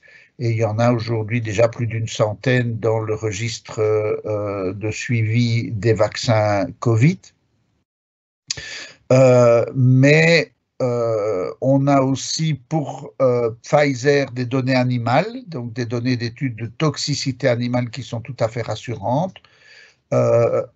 Et la recommandation donc est de dire qu'on ne vaccine pas les femmes en cours de grossesse, sauf dans les situations particulières où on pense que la protection vaccinale est absolument prioritaire, par exemple chez des femmes enceintes qui auraient par ailleurs des maladies pulmonaires très graves, qui fait que si elles attrapaient la Covid, la situation devrait rapidement devenir dramatique. Donc il n'est pas contre-indiqué de vacciner, mais on ne recommande pas chez une femme enceinte sans caractéristiques particulières de vacciner. Pour les femmes qui souhaitent être enceintes, comme souvent dans les vaccins, on recommande simplement de retarder de 2 mois l'arrêt de la contraception après la 2e dose. Comme il y a des stocks de vaccins, si on ne veut pas le vaccin proposé, on peut en avoir d'autres? Alors, c'est un peu un mythe qu'il y a des stocks de vaccins. Je l'ai entendu hier soir à la télévision aussi. En tout cas, en région wallonne, je peux vous dire qu'on vide les frigos pratiquement toutes les semaines. Donc, on commence la semaine de vaccination en dépendant de la livraison de la semaine. Sinon, on ne serait pas capable de faire toutes les vaccinations prévues. C'est vrai que pour le moment, mais c'est tout à fait ponctuel, on a un stock d'AstraZeneca parce qu'on vient de se faire livrer et que l'on commence à l'utiliser cette semaine, mais ça ne va évidemment pas durer longtemps. Le point est que chaque vaccin est attribué à un profil médical particulier et donc ils ne sont pas aujourd'hui interchangeables. On pourrait évidemment vacciner tout le monde avec Pfizer ou Moderna, mais alors on en aurait très vite plus du tout pour les personnes à qui on ne peut pas aujourd'hui donner du vaccin AstraZeneca. Et donc dans la réalité, non seulement dans une campagne de masse, comme je l'ai dit, on ne peut pas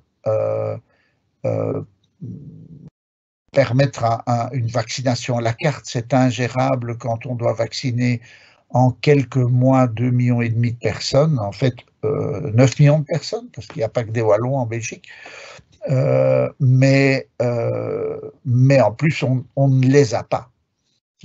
Alors, vaccin, fièvre, courbature, maux de tête, j'ai dû annuler une journée de consultation, ok d'avoir des effets secondaires, même si ce n'est pas signalé à ce point.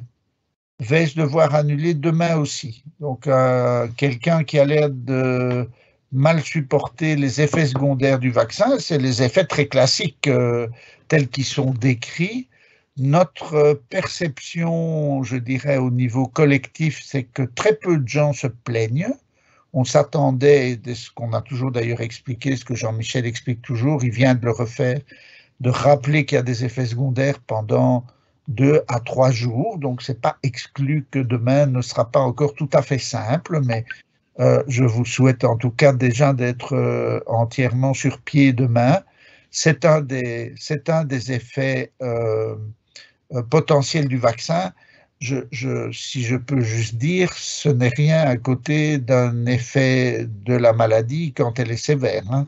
Donc, mais c'est vrai, et je pense qu'on l'a toujours très clairement dit, on a toujours parlé des effets secondaires et exactement de ceux que vous décrivez. Les effets secondaires peuvent durer combien de temps, Jean-Michel? Est-ce que tu peux redonner peut-être un peu ce qu'il y a dans la description clinique? Donc en fait, les effets indésirables généralement durent 2 à 3 jours maximum. Donc ça veut dire que, pour répondre aussi à la question donc, précédente, le jour ou le lendemain de la vaccination, ils peuvent durer 2 jours. Ce qui est recommandé, c'est la prise, je vous l'ai dit, de paracétamol de façon significative, donc pas juste une prise, mais pendant 2 jours de façon prophylactique ou en traitement, notamment lorsqu'on a ce type d'événement. Alors quand je lis d'avoir des effets indésirables, même si ce n'est pas signalé à ce point, je pense avoir montré les chiffres, les pourcentages, les informations, donc 50% de courbatures, 50% de maux de tête. J'ai parlé également de 33% de fièvre et 8 à 10% pour les plus de 38 degrés. Donc, on donne les chiffres de façon très transparente, tels qu'ils sont obtenus en études cliniques. Alors, je sais que c'est toujours difficile quand ça tombe sur nous, forcément, de se dire, ah ben, il y en a plus parce que, et ce n'est pas signalé, mais c'est clairement signalé, c'est clairement informé, et c'est ça aussi l'objet des webinaires. Je pense que vous ne m'avez jamais entendu, ni moi, ni qui que ce soit, en tout cas, dans ce type de webinaire, dire non, il n'y a pas d'effet indésirable, c'est l'inverse. On l'a dit, je l'ai dit pour le vaccin Pfizer, AstraZeneca également, Pfizer et Moderna, et je le répète ici, des syndromes de type grippaux sont présents après la première injection qui dure généralement 2 à 3 jours et qui peuvent apparaître suivant le symptôme isolé ou l'ensemble des symptômes dans un nombre fréquent de cas. J'ai parlé de fréquent, donc ça veut dire plus de 10%. Merci beaucoup. Alors, il y a eu toute une série de remarques sur les images. Je suis désolé, je ne sais pas pourquoi tout d'un coup la présentation n'était pas correcte. Je vois que ça a l'air d'avoir été mieux. Et en tout cas, comme je dis, on la mettra comme les autres sur le site de la VIC. Infirmière qui a loupé la vaccination dans sa maison de repos peut être reprise dans le cas de la première ligne? Oui, elle ne doit rien faire. Elle va être identifiée par le système parce qu'elle est infirmière. Le système va examiner Vaccinette et va voir qu'elle n'est pas vaccinée et va donc la convoquer, va donc lui faire une invitation à se faire vacciner. Donc, nous ne savons pas que cette personne a loupé, comme elle dit, la vaccination dans sa maison de repos, et nous n'avons d'ailleurs pas à le savoir. Les personnes sont sélectionnées sur la base de leur profession et la seule vérification qui est faite, c'est que cette personne n'est pas déjà vaccinée. Voilà, je suis désolé de voir qu'il y a eu des petites difficultés de connexion. Alors, la localisation, donc on a essayé de regrouper les vaccinations sur base des codes postaux. Donc, en principe, à part évidemment si on est à la limite entre les régions, on est convoqué dans un lieu qui est cohérent par rapport à l'adresse, le code postal qui est celui qui existe dans le registre national, évidemment. Vaccin et allaitement, je pense que j'ai répondu. Alors, un commentaire, je viens de recevoir un mail d'une pharmacienne et d'une dentiste, hein, un message qui m'ont dit toutes les deux qu'il y avait eu aussi des effets indésirables après l'AstraZeneca. Et sans citer de marque, 1 gramme de paracétamol en prévention midi, je ne ressens plus rien et c'est réglé pour l'après-midi. Donc, n'hésitez pas à prendre du paracétamol là où c'est autorisé, bien évidemment, je vous l'ai dit, de l'ordre de 1 gramme 3 fois par jour.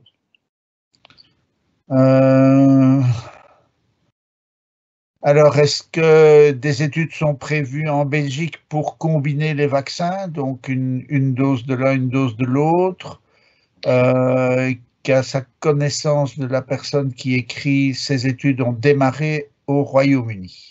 Donc c'est exact qu'au Royaume-Uni, il y a des études d'interchangeabilité qui sont en cours, certainement bien ailleurs qu'au Royaume-Uni. Hein. L'interchangeabilité, c'est surtout là où on a le choix et la chance d'avoir plusieurs vaccins, forcément, c'est le cas du Royaume-Uni. Et c'est ce qui me fait dire qu'il est intéressant de se vacciner aussi assez rapidement avec quel que soit le vaccin, puisque rien n'exclut que dans 12 semaines pour l'AstraZeneca, on modifie la campagne de vaccination, on fera peut-être une deuxième dose avec un autre vaccin ou bien avec le vaccin AstraZeneca. Et donc effectivement, en Angleterre, on étudie l'interchangeabilité entre AstraZeneca et Pfizer. On commence par un adénovirus et puis on booste avec à Pfizer. Je sais qu'en Belgique, il y a plusieurs études qui sont proposées, financées au sein du KCE par le ministère de la Santé. Je pense qu'il y a également des études d'interchangeabilité.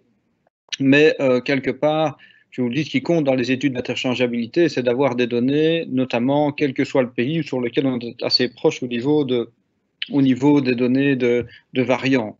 Et donc, oui, il y en a en Belgique. Maintenant, est-ce que c'est les mêmes qu'en Angleterre? Ça, je ne peux pas le parier, mais en tout cas, il y a pas mal d'études. Et bien au-delà des études d'interchangeabilité, il y a aussi l'ensemble de l'industrie pharmaceutique qui développe les vaccins, qui a reçu des lignes de conduite de l'FDA et maintenant de l'EMEA qui vont arriver sur la façon de proposer, d'améliorer les vaccins et d'étudier ces vaccins qui ne nécessiteront plus de faire des études complètes de phase 3, un peu comme chaque année avec la grippe.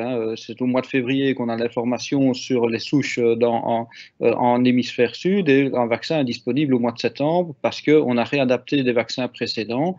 Et donc, c'est certainement ça qu'il faut s'attendre. Donc, je ne suis même pas certain que l'interchangeabilité sera dans les mois à venir ce qui sera le plus intéressant. Par contre, je n'exclus pas qu'au mois de septembre, octobre, novembre, ceux qui ont été vaccinés aujourd'hui devront être éventuellement revaccinés avec un seul vaccin, une seule dose. Donc, tout ça est en cours d'études, bien évidemment. Très bien. Étude d'impact chez les personnes ayant récemment contracté la COVID.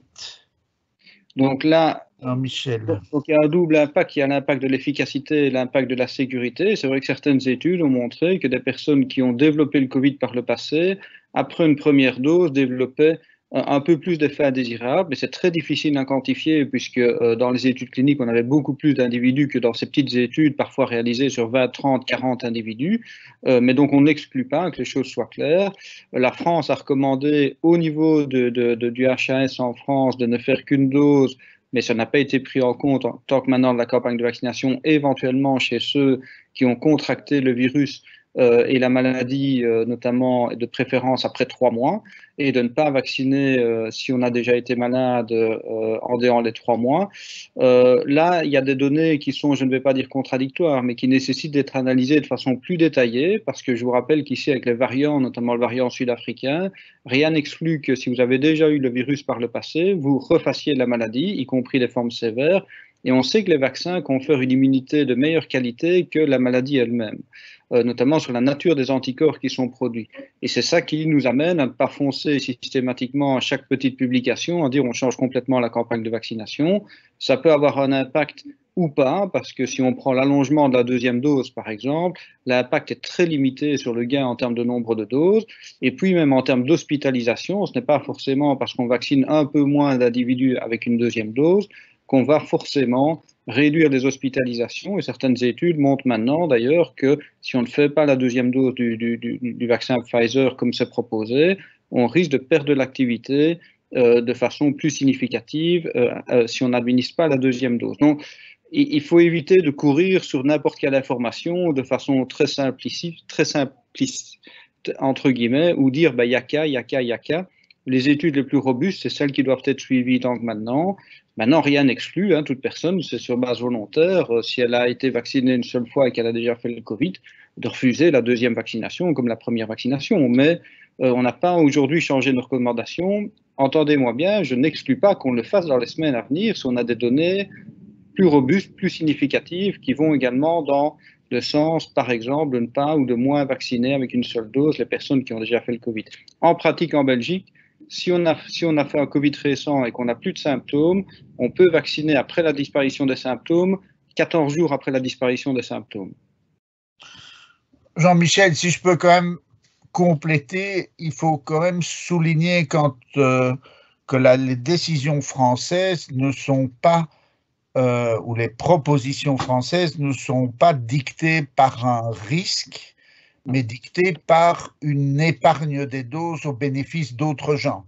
C'est l'idée que si vous avez été malade, vous avez déjà un petit paquet d'anticorps et qu'on peut retarder ou diminuer la quantité de vaccins que vous allez consommer au bénéfice de quelqu'un d'autre.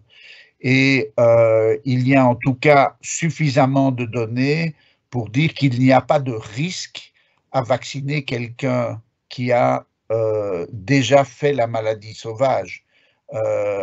Et effectivement, comme tu l'as dit, moi je suis un petit peu réticent à la vaccination partielle que bien sûr chaque citoyen a le droit de faire de sa propre initiative, mais qui ne va pas lui donner la sécurité de la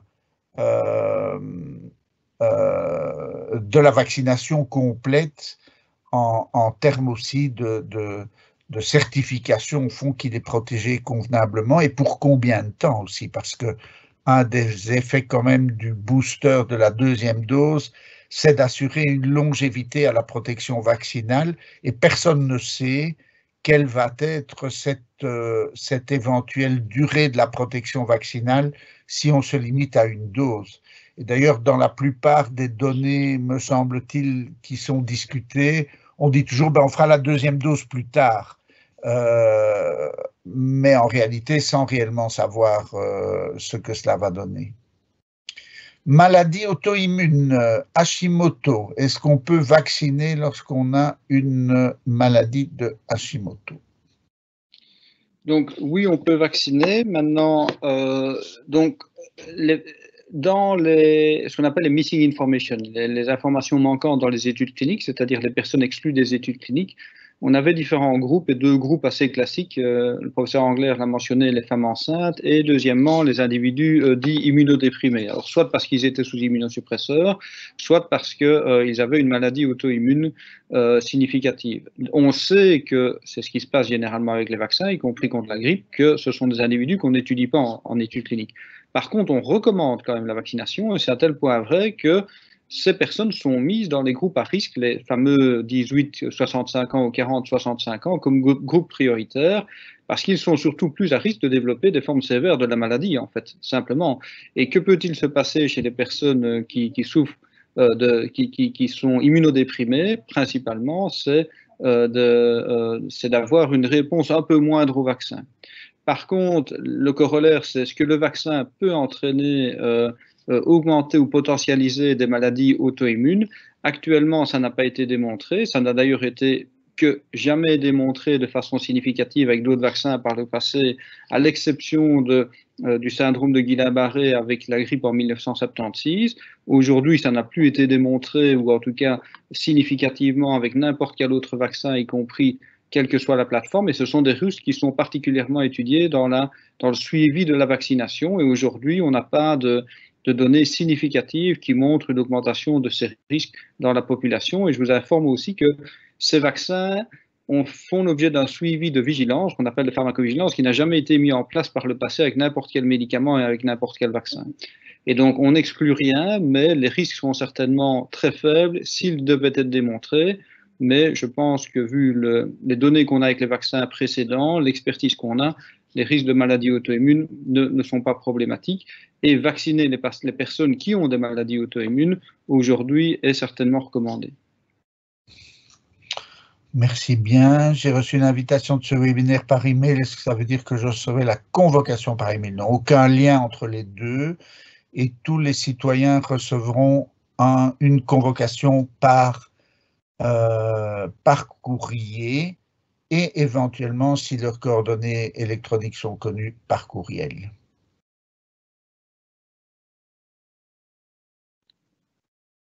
Alors oui, nous discutons aujourd'hui, donc voilà quelqu'un qui a eu son invitation et qui ne trouve pas suffisamment de plages. Donc on est en train de discuter parce que ce sont donc chaque centre ouvre les plages de rendez-vous qu'il peut honorer, puisqu'il faut évidemment qu'il y ait quelqu'un qui soit disponible pour vous vacciner quand vous arrivez.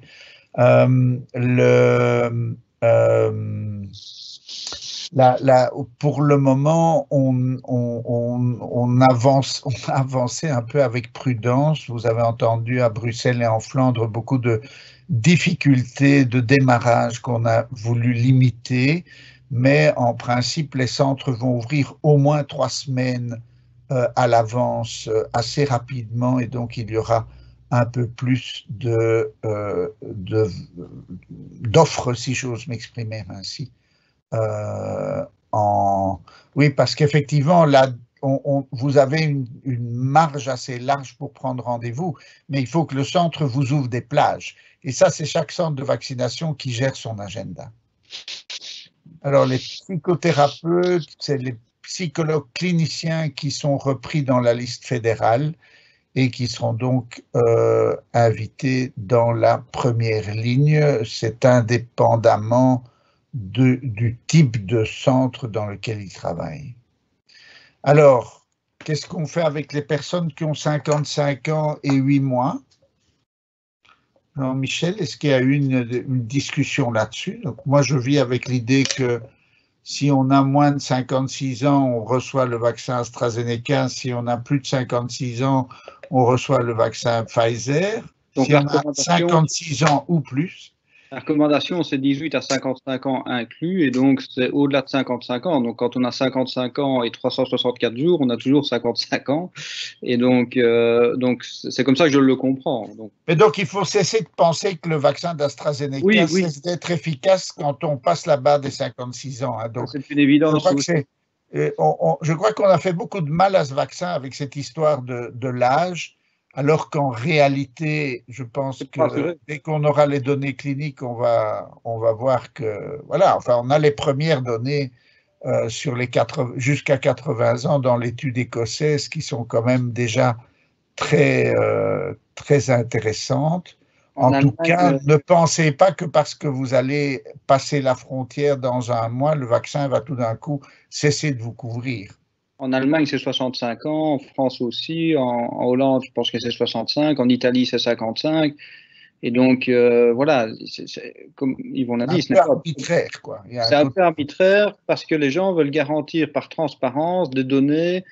Imaginons l'inverse. Imaginons qu'on vous ait dit on n'a pas de données chez les plus de 55 ans, on va vacciner tous les plus de 55 ans. Ben, les questions, on les voit venir d'ici. Vous allez nous proposer un vaccin dont vous n'avez pas d'informations sur l'efficacité. Oui, c'est exact. Avec raison, d'ailleurs. Avec raison. Donc, c'est pour ça que ce n'était pas souci d'evidence-based et de transparence qu'on a limité à 55, pas parce qu'il est moins efficace au-delà, c'est parce qu'on veut donner les vaccins. Alors, vous allez me dire, certains vaccins, on a des données jusque 80, 82, 83, on a quand même vacciné au-delà.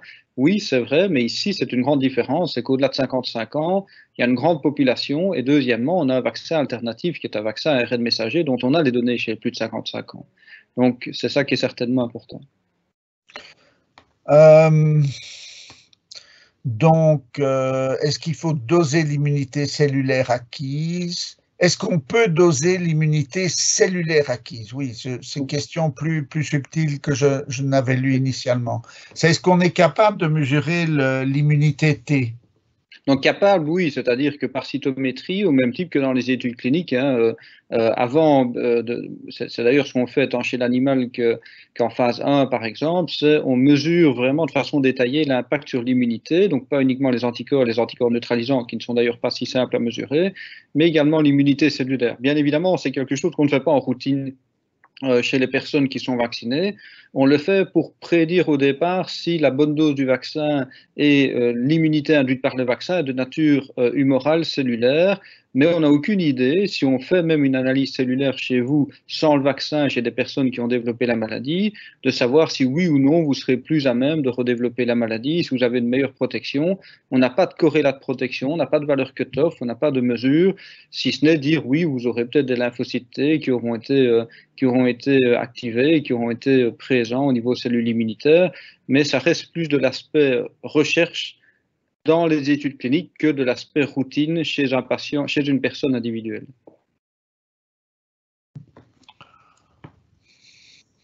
Alors, la femme enceinte, on a répondu. Est-ce que l'allergie aux guêpes et l'allergie au vaccin est croisée?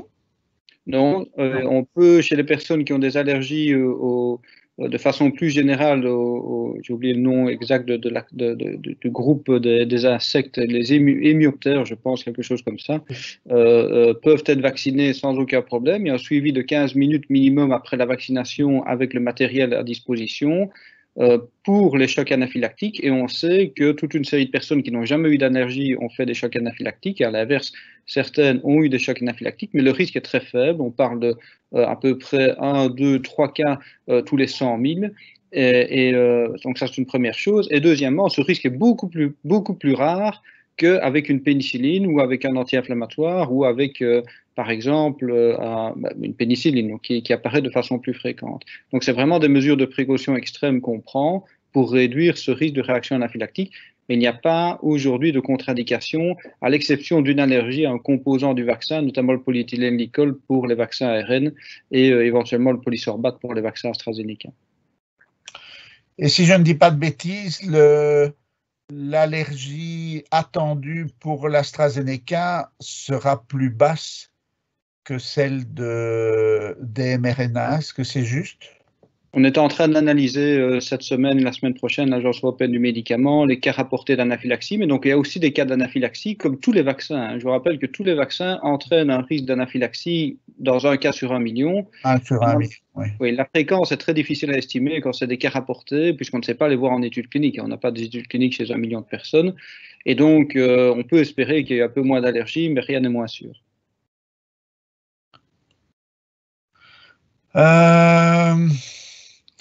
Désir de grossesse, que se passe-t-il si on tombe enceinte entre les 2 doses? C'est la seule chose à laquelle je n'ai pas répondu.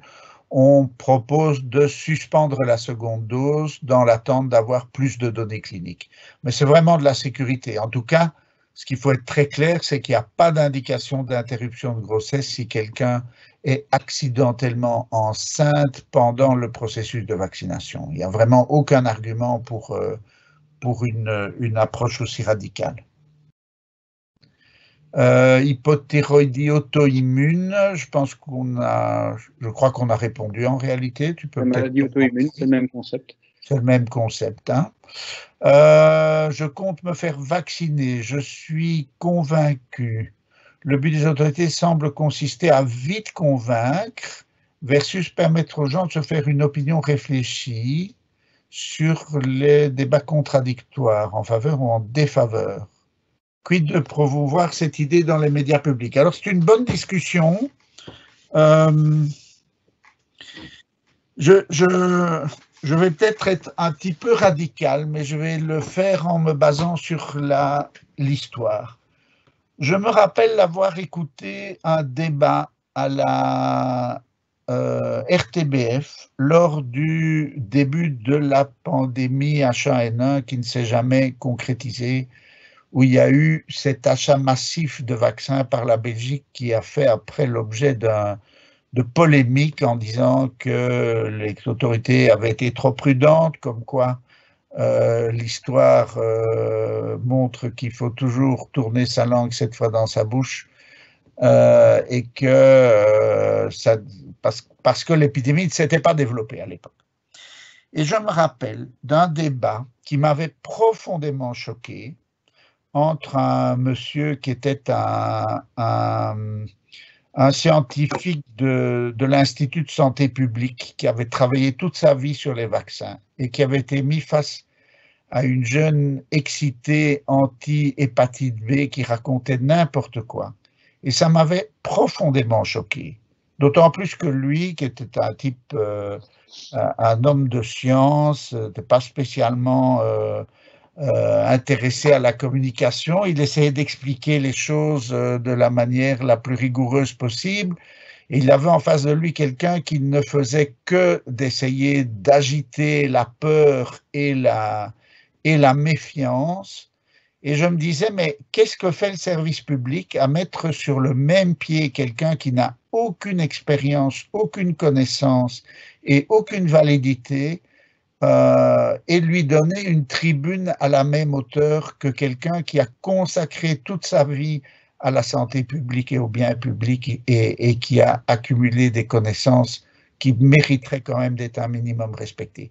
Et donc, j'entends que tout le monde a le droit d'exprimer ses idées, je suis d'accord, mais je trouve que dans le service public, il y a quand même aussi un respect à avoir par rapport à la vérité. Alors, depuis, les fake news sont passées, et je pense que c'est à cause de ça, ou peut-être grâce à ça, que nous ne revivons pas pour le moment ce que nous avons vécu à l'époque du H1N1, en mettant les antivax sur le même pied que des gens qui n'ont d'autres soucis que la santé publique.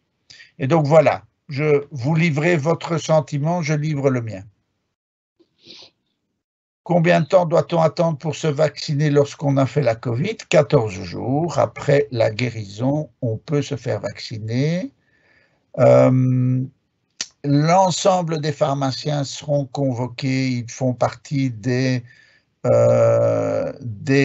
professions de l'arrêté 78 qui fait partie de la classification que la Task Force interfédérale a fait. Donc, les psychologues ont un numéro INAMI. Je pense que ce critère-là était un critère de sélection dans la base de données interfédérale. L'adénovirus contenu dans le vaccin AstraZeneca peut-il être assimilé à un virus inactivé? Point d'interrogation. Est-ce qu'on est sûr qu'il n'entraînera pas de maladie à adénovirus, en particulier chez les immunodéprimés? Jean-Michel. Oui, parce qu'il est non réplicatif. C'est un adénovirus dit non réplicatif. On peut avoir des vecteurs réplicatifs. Ici, non réplicatif, ça veut dire qu'il ne se multiplie pas, il est vidé de son contenu, il n'a plus de matériel génétique et donc il n'y a aucun risque d'infection. En plus, je ne l'ai pas mentionné, c'est un adénovirus de chimpanzé, le vaccin AstraZeneca. C'est pas un adénovirus humain comme on a avec l'adénovirus de Janssen ou l'adénovirus de Sputnik qui est un double adénovirus. Donc, il n'y a aucun risque. Alors, notre ami Ivan Latem déconseille l'utilisation du paracétamol en prévention ainsi qu'en traitement des effets secondaires car il diminuerait la réaction immunitaire. Ah, voilà un petit débat entre experts. Mais donc, en fait, il a à moitié raison et j'ai à moitié raison. Donc, donc ça veut dire qu'on a des études par le passé avec d'autres vaccins, peut-être que je vérifie quel vaccin, qui ont montré un impact du paracétamol sur l'immunité induite par certains vaccins. Et donc, il a raison que de façon générale, on ne s'amuse pas à prendre une prophylaxie de paracétamol automatique dès qu'on prend un vaccin, et notamment l'un ou l'autre vaccin. Par contre, ici, dans les études cliniques, et notamment avec les études Pfizer, Moderna, et en tout cas avec le vaccin AstraZeneca, c'est ce qui était recommandé, c'est ce que la France recommande aussi, c'est l'utilisation de paracétamol. Je vous l'ai dit, dès que les premiers symptômes apparaissent, c'est pour ça que moi, quand j'ai parlé de prophylaxie, c'est de maintenir le traitement au paracétamol. Si vous avez fait une fièvre ici, début de ce matin, vous avez des courbatures et que vous prenez un paracétamol, ben, continuez à en reprendre un sur la journée parce que c'est certainement un effet qui va durer au minimum 12 à 24 heures. Mais on ne s'amuse pas à prendre en prophylaxie juste avant la vaccination du paracétamol et maintenir ça pendant 5 jours. Et donc, si je me suis mal exprimé, c'est ça que je voulais mentionner, mais Ivan Latem, de par sa grande expérience des vaccins, et moi aussi, on sait que pour certains vaccins, on a constaté par après que le paracétamol pouvait avoir un impact. Aujourd'hui, c'est ce qui a été étudié dans les études cliniques. Dès qu'on a des symptômes, on utilise le paracétamol, et les données que je vous donne, c'est y compris chez les personnes qui prennent du paracétamol, donc on peut le recommander.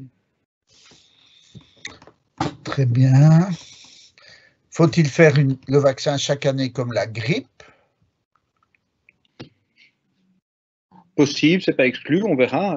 Ce qui compte, c'est pas chaque année. Je pense qu'il ne faut pas parler d'année. Il faut parler d'un vaccin efficace, adapté, qui permette la meilleure protection le plus longtemps possible.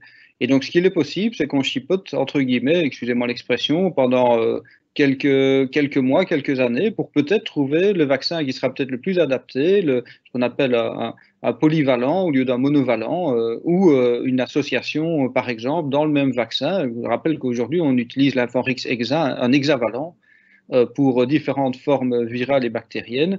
Et donc, il est possible qu'on s'améliore avec un vaccin qui soit plus adapté. Ici, on a travaillé en urgence pour développer un vaccin contre la forme initiale du virus qu'on avait. Donc, je ne parlerai pas de chaque année, mais ce n'est pas exclu. En fait, on refait chaque année le vaccin contre la grippe et c'est une erreur de penser qu'on le fait à chaque fois parce que les souches mutent. Ce n'est pas uniquement pour ça, c'est parce que le vaccin contre la grippe entraîne une perte d'immunité après 9 mois de façon très significative. Et je ne pense pas que c'est ce qu'on aura ici avec les vaccins ARN et les vaccins adénovirus. Par contre, si on a des souches mutantes qui apparaissent, ben, il faudra adapter forcément le vaccin. Donc moi, je n'exclus pas que peut-être pendant encore un an et demi, on travaille sur des vaccins plus adaptés et, je l'espère, avec des immunités qui perdureront au-delà d'un an.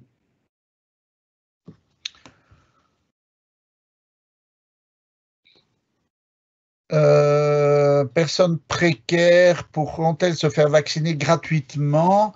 Tout le monde se fera vacciner gratuitement. Alors, comme disait mon directeur à l'hôpital, il y a toujours quelqu'un qui paye. bien entendu, et c'est donc la collectivité nationale qui paye, mais donc vous allez aller dans un centre de vaccination où on ne vous demandera ni si vous êtes en ordre de sécurité sociale, ni de payer un ticket modérateur. On vous vaccinera, point à la ligne, que vous soyez une population favorisée ou défavorisée. Ce que nous travaillons pour les populations précaires, c'est la possibilité de pouvoir aller vers eux parce qu'on sait que certains groupes on aura beaucoup de mal à les faire venir dans un centre de vaccination et on attend évidemment avec impatience le vaccin de Janssen Pharmaceutica puisque pour ces groupes-là, avoir un vaccin en une dose serait un avantage considérable. Donc on est évidemment très attentif à ce que tout le monde, à ce que personne ne soit exclu et en tout cas, il n'y aura pas d'affaire d'argent dans la vaccination du Covid. Est-ce vrai qu'on doit signer une décharge de responsabilité lors de la vaccination? Non, c'est faux. Ce que l'on a prévu, c'est une décharge de responsabilité pour les personnes qui ne veulent pas rester les 15 à 30 minutes de surveillance post-vaccinale que l'on demande de respecter pour détecter une éventuelle réaction allergique dont Jean-Michel a parlé. C'est le seul élément dont il a été question. Il n'y a pas de décharge de responsabilité de quoi que ce soit par ailleurs. Pardon, Jean-Michel. Un commentaire. On peut faire beaucoup de choses avec le vaccin et en termes de pharmacovigilance, et on a fait beaucoup de choses avec les anaphylaxies. La recommandation des 15 minutes est la meilleure façon, et c'est ce qu'on a constaté, de limiter, si une anaphylaxie très rare apparaît, de limiter son impact sur la santé, à savoir la mise de matériel disponible pour traiter l'anaphylaxie, qui se fait, je ne vais pas dire de façon relativement simple, mais qui se fait de façon relativement standardisée, avec une surveillance médicale. Je pense qu'il serait dommageable qu'une personne qui, même en signant une décharge de responsabilité, parte après 5 minutes, fasse une anaphylaxie dans sa voiture et qu'il y ait un impact. Je pense qu'il y a aussi un respect à avoir du développement des produits et de la mise en place de procédures pour protéger les personnes et pour offrir un vaccin dans les meilleures conditions. Et donc, je n'invite bien évidemment personne à quitter avant 15 minutes, puisqu'on montre généralement que plus de 70 à 80% des anaphylacties apparaissent en dehors des 15 minutes. Et donc, prenez de quoi lire pendant 15 minutes. Il y a vraiment une raison là derrière qui est minime d'avoir un effet indésirable. Je vous ai dit moins d'un cas sur 100 000, donc plus problématique. Mais c'est vraiment la seule chose qu'on demande, quelque part. Et ça, je crois que c'est important. C'est pour embêter personne, mais c'est au contraire pour affirmer que les événements rares qui peuvent apparaître puissent être suivis.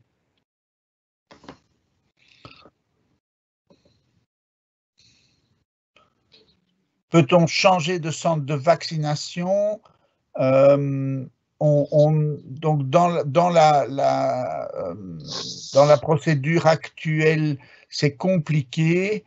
On est en train de l'étudier pour l'avenir parce qu'on a plusieurs demandes de ce type en disant voilà, j'ai peut-être mon adresse officielle à tel endroit, mais c'est plus facile pour moi de me rendre à un autre endroit et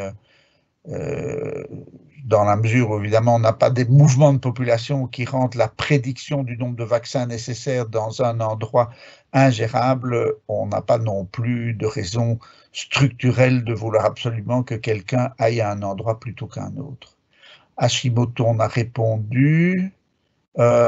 Covid, antériorité du Covid, dans les études cliniques, on n'a pas montré qu'il y a plus d'effets secondaires chez les vaccinés qui avaient déjà fait le Covid précédemment. Ça a été, je dirais, théoriquement évoqué par certains auteurs dans des articles, mais ça n'est pas corroboré par l'observation et par les dossiers d'enregistrement des médicaments, ni par Moderna, ni par Pfizer, alors qu'ils décrivent tous les deux des sous-populations dans leurs essais cliniques qui avaient fait le Covid avant d'être vaccinés. Est-ce qu'on peut avoir une maladie auto-immune à cause des anticorps induits par la vaccination ou d'ailleurs par la maladie sauvage, parce qu'on peut se demander si c'est différent. Mais on sait par exemple que certains virus augmentent le risque de maladies auto-immunes, je pense notamment au syndrome de Guillain-Barré.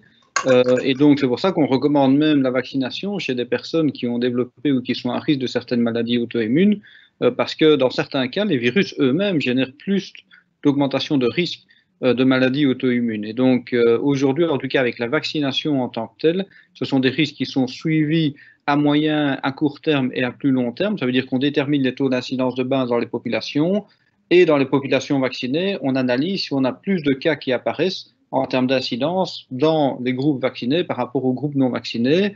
Et jusqu'à présent, on n'a pas vu d'augmentation de risque, y compris par le passé avec toute une série de vaccins. Donc les vaccinations chez les personnes qui sont immunodéprimées ou qui sont à risque de développer des maladies auto-immunes, aujourd'hui, n'ont pas mis en avant d'une augmentation du potentiel de maladies auto-immunes. Voilà, on va devoir s'arrêter. Les questions continuent d'affluer, donc on n'arrivera pas au bout. Mais on a déjà largement dépassé notre heure et demie de rencontre. Je me suis laissé entraîner par l'enthousiasme de vos questions. Je vous remercie d'ailleurs de toutes ces questions parce que ça montre un intérêt et un vrai dialogue qui est vraiment une des choses qu'on cherche à faire aussi dans ces webinaires, c'est d'aller vers les préoccupations qui sont les vôtres et qui ne sont pas obligatoirement ce que nous avons en tête. Voilà. Une petite question, ça va prendre 30 secondes. Qu'en est-il si on se fait vacciner lorsqu'on est positif Covid sans le savoir, asymptomatique?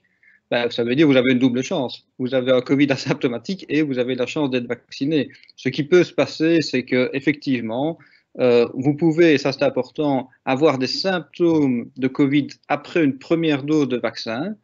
Et là, il faut faire une analyse PCR éventuellement, parce que le vaccin, après la première dose, ne protège pas de la maladie, et ça c'est important de le dire.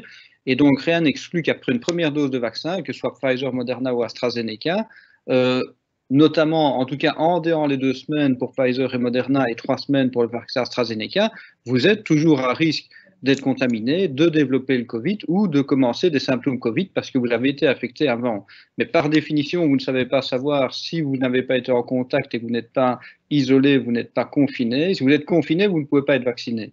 Mais si vous n'êtes pas confiné, vous n'avez pas été en contact à risque et que vous allez vous faire vacciner, vous pouvez encore développer la maladie ou des symptômes après une première dose. C'est plus rare, on l'a montré après une deuxième dose ou 3 semaines après la première dose ou 2 semaines. Mais donc ça, c'est important de le mentionner. La première dose ne prévient pas complètement la maladie. Et peut-être, si je peux, alors on va terminer là-dessus, rappeler que nous ne voudrions pas que les centres de vaccination deviennent des endroits où on dissémine la maladie. Donc quelqu'un qui pense qu'il est contaminant reporte sa vaccination, non pas tellement parce qu'elle serait contre-indiquée pour lui, mais pour protéger les autres. Voilà, je vous souhaite à tous et à tous, je remercie Jean-Michel encore une fois, et je vous souhaite à tous une très bonne après-midi. À bientôt.